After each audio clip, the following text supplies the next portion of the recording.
Team India viewers, welcome to the second episode of MAPIC Retail Real Estate Leadership Series. Today with us, we have Yogeshwar Sharma, who is the CEO and Executive Director of Select City Walk. And he has been steering Select City Walk for the last many years. Today, it's one of the best shopping centers in the country. Hello, Yogeshwar. Hi, Shubhranshu. And I am Shubhranshu, your host. I am in the retail team of JLL. Retail in JLL is one of the key divisions, and we operate in retail high streets and shopping centers across over 150 cities. With that small introduction of ourselves, we'll straight away get into a conversation with Yogeshwar. Yogeshwar, this is a very casual chat, and we would just love to know how and what has been going on in the industry over the last 1-2 years. But to start off with and to set a context, I thought a lot on the COVID situation, and it seems to be going on and on and on. So I just think that somewhere we'll have to differentiate between the different phases of what happened on COVID in the industry, and then what happened for the retailers and what happened for the shopping center developers. So with that context, if I can take you back to when the initial phase of COVID had started and the malls were locked down, how did the developers and the retailers and the consumer handle it? Yeah, thanks, Shubhranshu. I'm very delighted to be part of this discussion. Thank you very much for giving this opportunity. So when this pandemic hit and everybody was shocked and with no sense of what is going to happen, it was really very uncertain future, because vaccine was nowhere in the future. No visibility on vaccine was zero, and the businesses came to a standstill with no idea of when will they open and how will be the recovery. So first lockdown was definitely very tough for everyone. And once it started opening, then also it was very uncertain that how the recovery will happen. And that's why there were too many discussions, too many arguments, too many debates that what is the right way of going forward. So when the second wave happened, the second wave was even more drastic and more dangerous, and every family got affected in some way or the other.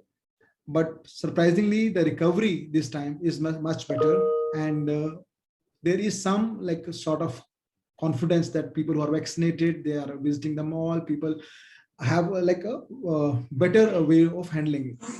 So coming to the business side of it, after first pandemic, first lockdown, when it opened up to the public, I mean, it took a lot of time to reconcile the fact that what would be the rental, what is the fair way to go forward.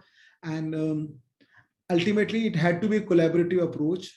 But having said that, reaching a collaborative approach took some time, because either side was not sure that what's going to happen. And in some cases, like some people took advantage also of the situation, saying that they asked for a long-term benefit, though we were not sure whether how long this will be the situation. But we learned our lessons very quickly in the first after the recovery phase, and we were better equipped to handle the second lockdown and the recovery post that. One of the things which has always been a delight for me and a surprise to some extent was that Select City Walk, being one of the best shopping centers and genuinely one of the best across the country, and also a regional center, had a great advantage, which I realized because I have been tracking it very closely, that the consumer in your centers came back very quickly and in full force. I just wanted to know, is that because it was a regional center and people needed some outlet, or was it something different which you did for that confidence and for people to come back so much? The degree of in which they came back to your center was much more than the other centers. So, I mean, there are two aspects of it. One is the catchment, and the second is the partnership with retailers, the brand mix or the brands available within the mall. both are equally important. So we have, we are like sitting in one of the wealthiest catchment of India, South Delhi. That really helps because the catchment is fully aware of the brands. They are well traveled. They have disposable income, and they were not traveling during these times, so they had some money up their sleeves they could spend. And like everyone else, people were really bored of sitting at home, and they really wanted to come out. So that was one factor, which is entirely credit goes to the catchment where we are sitting in.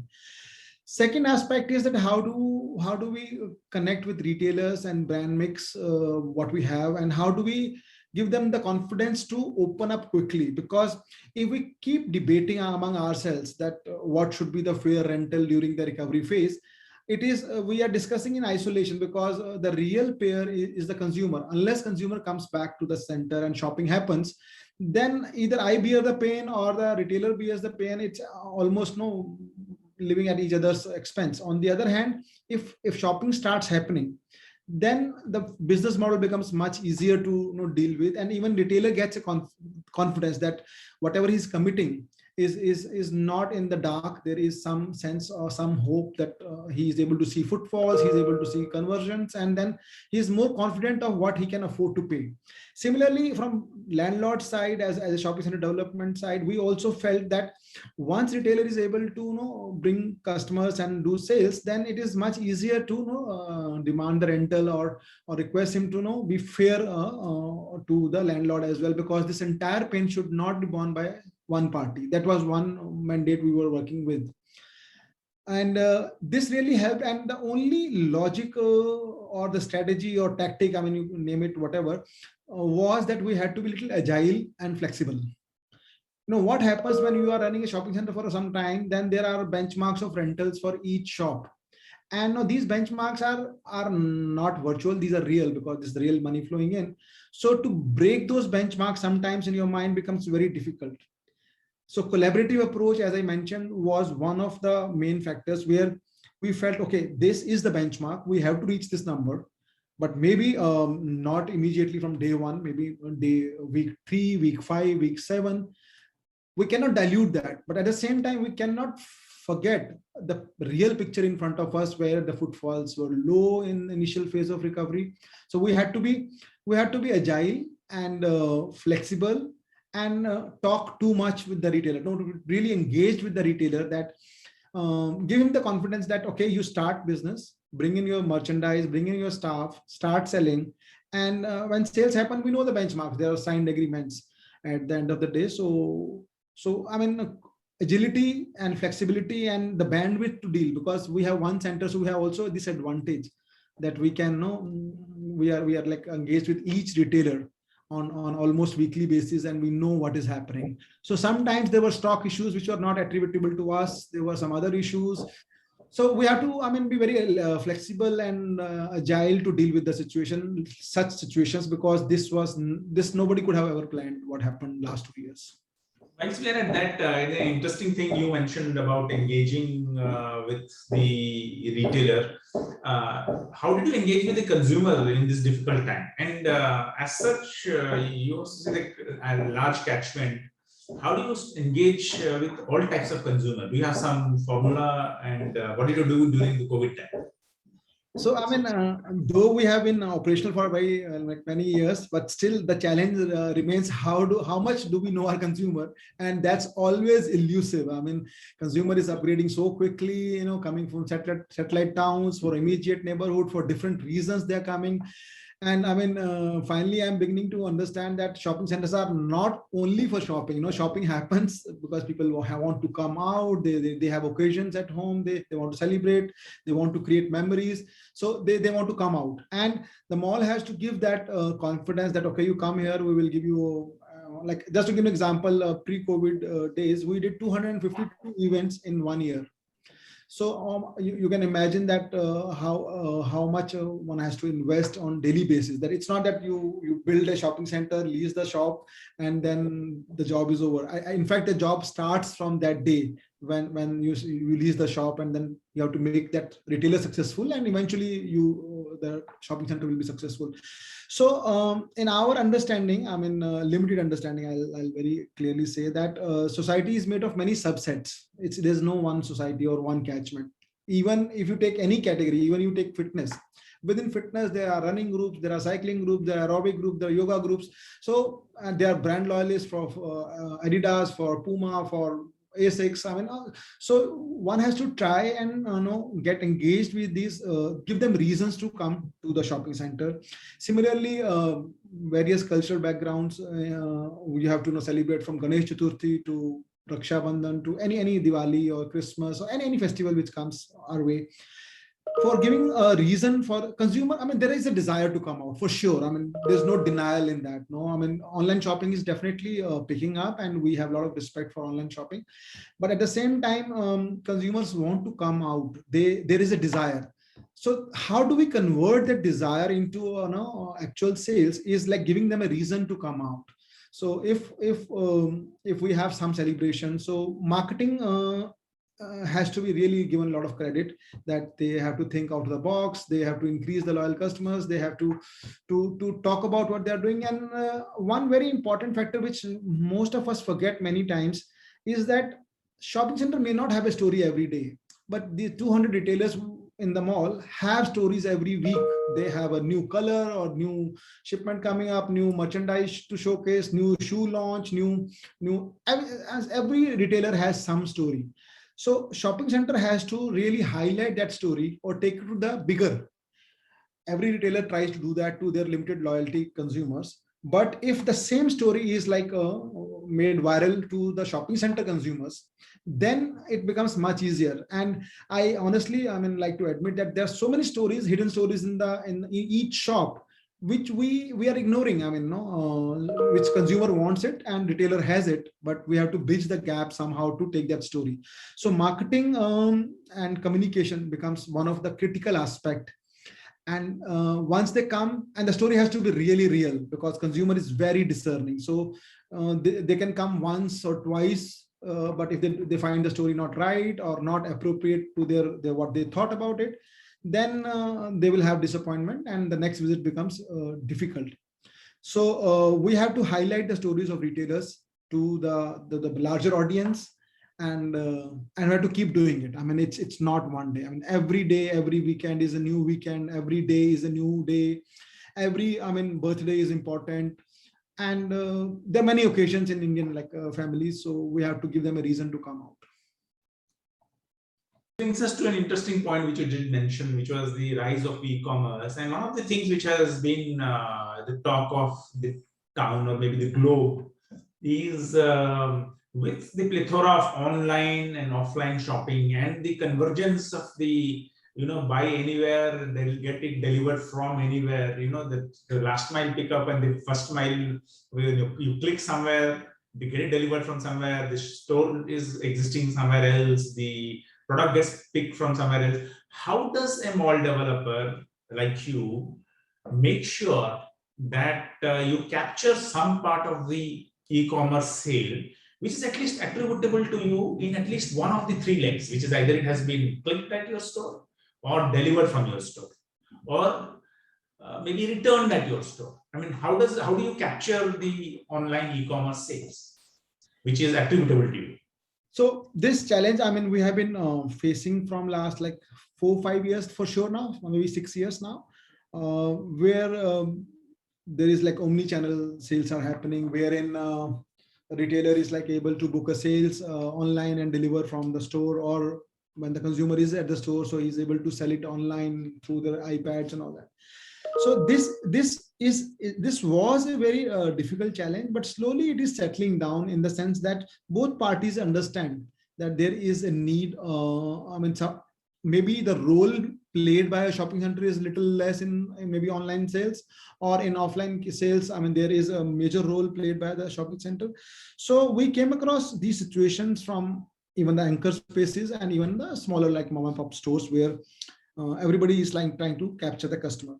And if we deal with this problem very neutrally, not feeling that retailer is trying to cheat is a very strong word. If a retailer is not trying to book the sales there, and then we lose the revenue share there. So there are instances, and there were instances where these things happen, maybe out of ignorance, because retailer does not want to lose the sales, which is his prime objective. I mean, whether he is able to book it online or offline is a secondary question.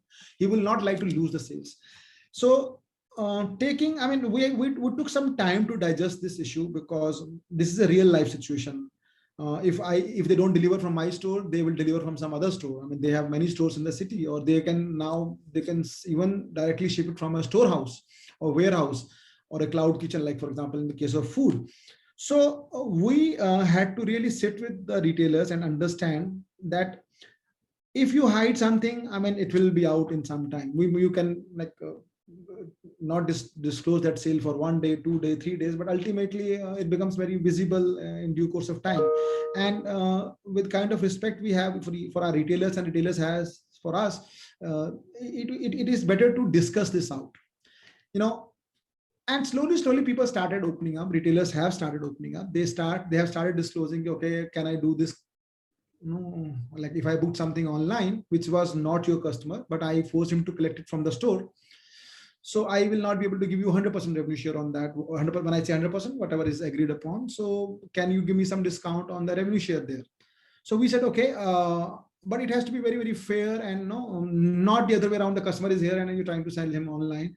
So all combinations, there is a clear mathematics possible if both parties come very openly and discuss this transparently to find a solution which is workable in the interest of the consumer and in the interest of the sale transaction, because that is the key. If the sale transaction is not happening, I mean, then whether it's offline, online, doesn't matter.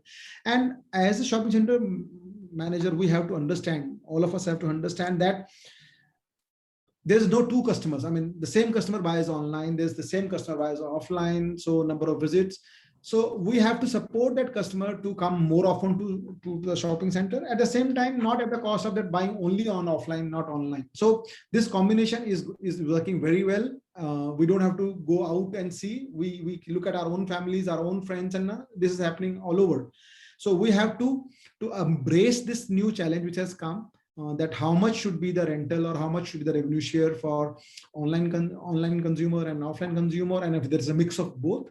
And I'm very sure that with now a lot of experience, we can sit down and have an open discussion about it. Earlier we were trying to avoid it, or the retailer was trying to avoid it, but now nobody wants to cut corners, because eventually it comes into the light. So sitting together and finding a midway where they also feel convinced, and we also feel that we have not been taken for a ride is the right way. So you have been able to do a formula with all the retailers separately, or it's a standard formula for all? It cannot be a standard formula, because each category has a different revenue share. I mean, in a shopping center, as you will appreciate, revenue share goes from 1% to 25%. No, that's the range from the food to the coffee, and within coffee, different players can afford different occupancy cost. So this is directly linked to the occupancy cost of the retailer, and how much one should take that occupancy cost. As we discuss in any new deal, rent or MG or minimum guaranteed rent or a revenue share. Similarly, this is the third element which emerges, that if there's a combination of online and offline, then what should be the right amount of rental or the commission, or we call it what, a fee, which we should be paid to the shopping center, which protects both sides and helps the consumer win at the end of it. That's a good in a detailed explanation. I'm sure a lot of people will benefit from that and reach out to you to understand some of the nuances. The next question this brings to is, do you see that let's put it this way, what are the few new trends that you're seeing in the retail industry and in the shopping center business? So, I mean, with COVID-19, everybody has had time to reflect on life and know where we are running. And I feel that there's a drastic change. The frequency of buying has gone up. People want to spend their spare money, and they really want to celebrate the occasions. They really want to come out of the house and in a safe and secure environment. So one important factor which is very visible is that the frequency of buying has gone up. Number two, people are very health conscious in terms of athleisure category, where you have I think the sportswear category and athleisure category, which is more casual fashion, has gone up. And formal clothing is taking a little time to come back, and it's a little slow. But if you see, the sneakers market has gone, I mean, every even leather goods brand is also making sneakers these days. So the casual fashion has picked up very well. Fitness has picked up very well, and cafes and where all day casual dining.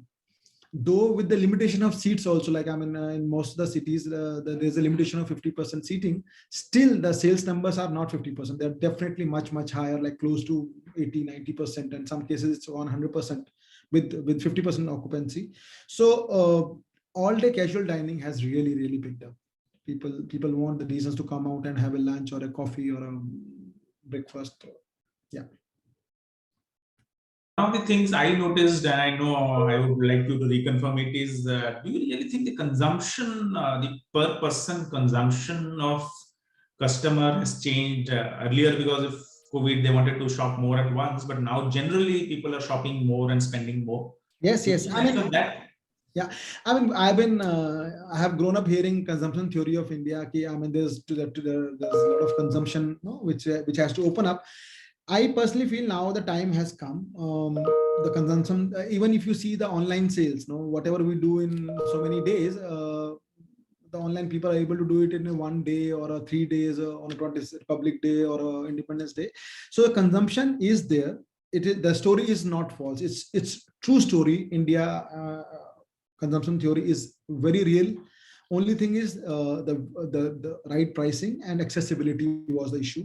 Now, with the help of e-commerce, I mean, if you see, and even if you forget e-commerce for a minute, the tier 2 and tier 3 are doing extremely well. I speak to a lot of brands every day, and they confirm that most of the cities we like Delhi, Mumbai, Bangalore, they are a little saturated and the rentals are high and the sales throughput is reaching saturation somewhere. But the tier 2, tier 3 cities have a lot of scope and commercially more viable. So, and these metros will continue to grow because of the disposable income and the influx of people from all satellite towns. So the one trend is very clear, that consumption theory is right and is now really opening up, and I'm very optimistic, and I'm cautiously optimistic that it is the people are consuming more and they're happy to spend, and they're now brand conscious. People are like upgrading from one brand to another brand. So we see this story whole day in the mall. Just to give an example, some beauty brands have like done 200% sales in the first month of opening up. For example, June 7th we opened after COVID, and July sales, if you see, for some of the brands like Chanel, Dior, and good brands, they exceeded 200% of the pre-COVID era. So some certain categories are really people want to look good, and this is a real story. There's no doubt about it. That's lovely to hear, and actually music to ears if you're on revenue share and you get every percentage of every penny. I'm sure you'll be laughing your head.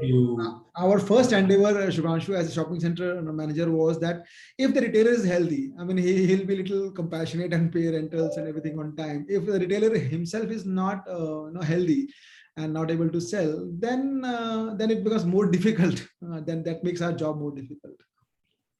I agree, and I think it's a collaboration between the developer and the retailer, and consumer is the king. I think that's the motto. Everybody tells it, but listening to you and seeing how you walk the talk has been very informative.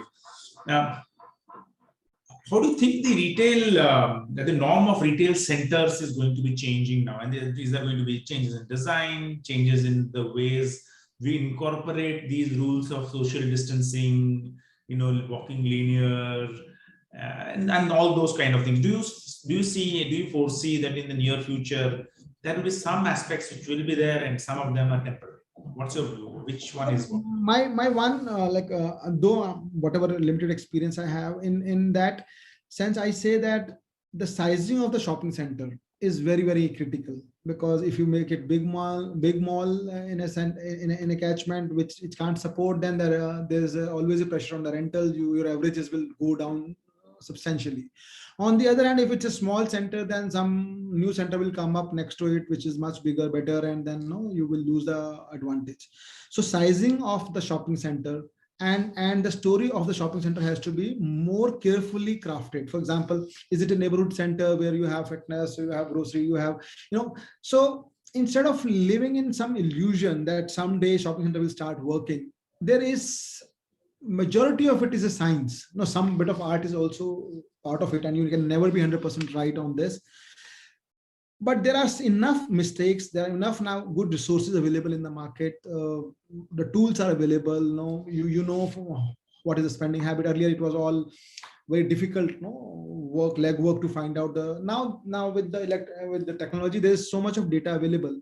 Now number of mistakes should reduce significantly. When I say that, means that the probability of success of a shopping center should not only be left to that one day it will start working.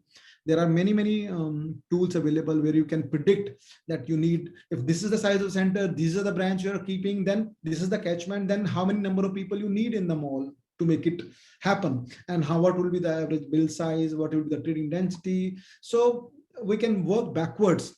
So many times when anybody plans a shopping center, I come across some requests that, okay, we are doing this. So the stories are very good, but is it practical, feasible, and is it a business case scenario? Because ultimately, if it's not making money, then it's not a business case scenario. So, or maybe we are dreaming that, or maybe after 10 years hence it will start working.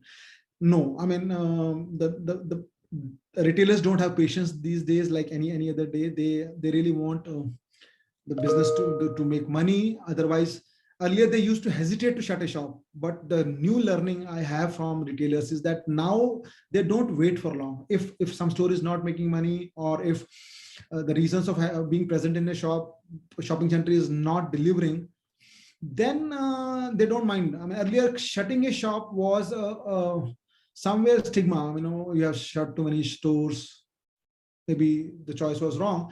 But now, yesterday I met one of F&B guys, and he was taking pride that, okay, out of 110 stores, like 10 stores were not working out, and I didn't see hope in next like 1 to 2 years.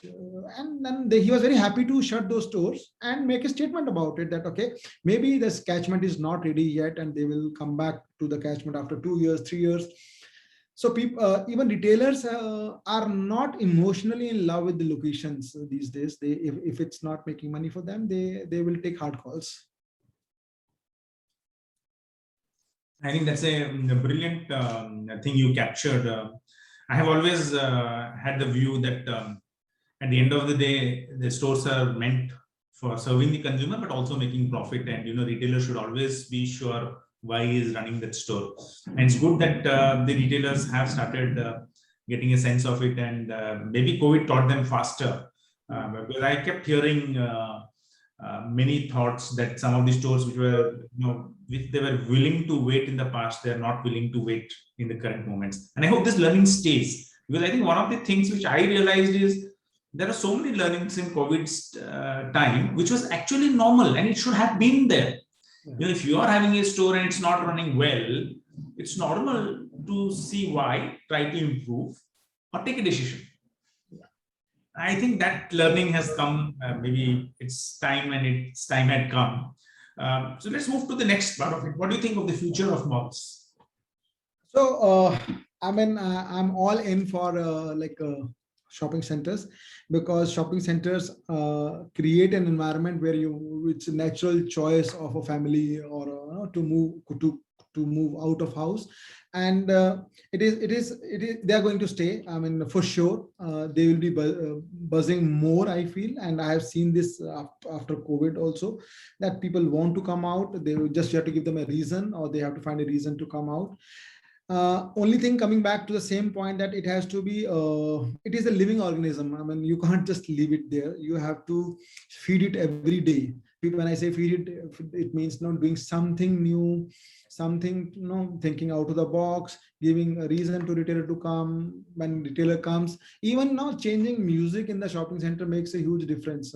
So which sometimes gets ignored many times. And what time of the day what you play. So we tried playing some live music in the center, and it really uplifts your mood, immediately in the center, and people come and click pictures. So and it's not all money driven, and trust me, there are enough talent here, there are enough reasons and ideas. Only thing is one has to really be involved.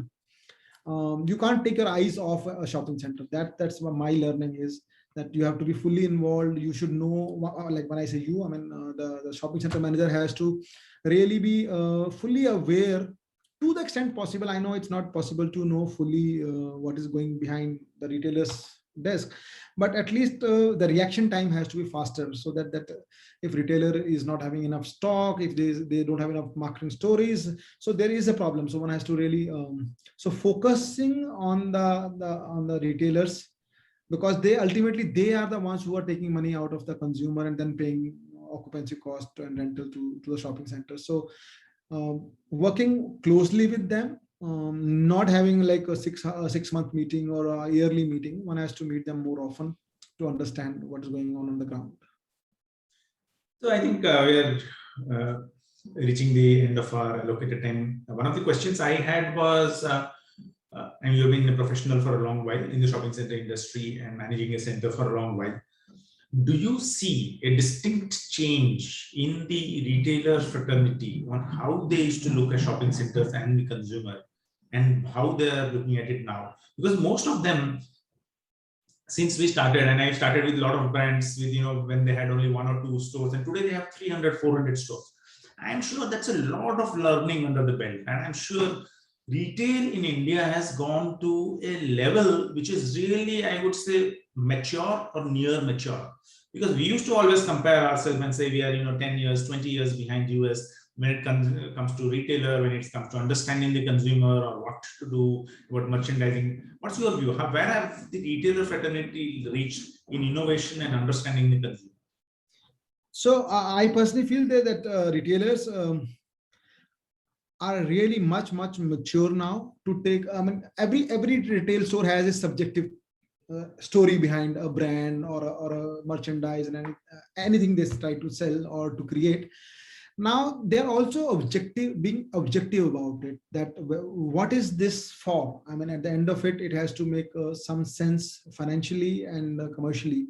So I feel retailers now have learned lessons, like we have learned our lessons. They have also learned their lessons very seriously, and they are much more wiser. They know that some locations deserve higher cost of occupancy. They also know the reasons of being present. They also know that maybe a cheaper location may not be worth its price, because ultimately if the sales are not happening, then it's expensive in any which ways. So I feel that even cost of fit outs, though it has gone up, but the quality of fit outs also have gone up significantly high. When we see the stores in the mall, every retailer is trying to do something better. They want to showcase the best fit outs of the store. They know that it makes a huge impression on the consumer, and the windows are very, very important. So they are working more seriously on the windows, because that's the touch point. You can come, like a consumer can come to the shopping center, and after that all brands are equal in a way. Then the window is what that attracts to inside the store. And then second change, we are seeing that some brands, like especially Reliance Brands Limited or Tommy Hilfiger, there's a key difference in the staff appointed. They are very well educated.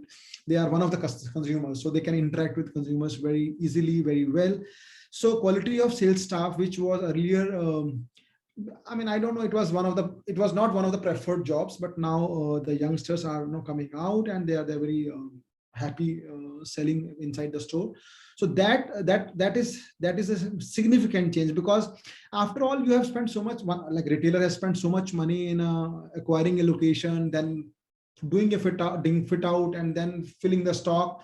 But the decision making point is with the human capital inside the store. So if we pay a little bit extra or take extra care of the frontline sales staff, that makes a huge difference. That's my personal experience in the shopping center, that certain staff members of the store makes a huge difference. So retailers are now in a very, very good situation with regards to fit out, acquiring a location, knowing where. Now they know what is going to the profit and what is going to the loss. It is not a vague situation. They know the range now, that if they fail, how much they will fail. If they win, how much they will win. It's not left only to the destiny. So they are much more objective about it. They have experience. They have even supply chain management issues are now reducing. Earlier warehouse used to be far away, replenishment was once a week, now it's more often. So in the whole chain has learned its lessons, including the shopping centers. Having said that, it's an ongoing journey. Every day is a new day. It comes with a new challenge, and finally we are able to deal with it. We are flexible and agile. That's lovely. And it's a great statement to end the show with. And Yogeshwar, you have been delightful in new learnings and new thoughts. I thoroughly enjoyed having this conversation and many new ideas. I did make some notes. And I'm sure the audience will enjoy this conversation. Thank you very much for your time. Thank you, MAPIC India viewers, for your time to watch this, and look forward to seeing you again in the third episode. Lovely. Thanks, Shubhranshu. Thanks, MAPIC. Thank you.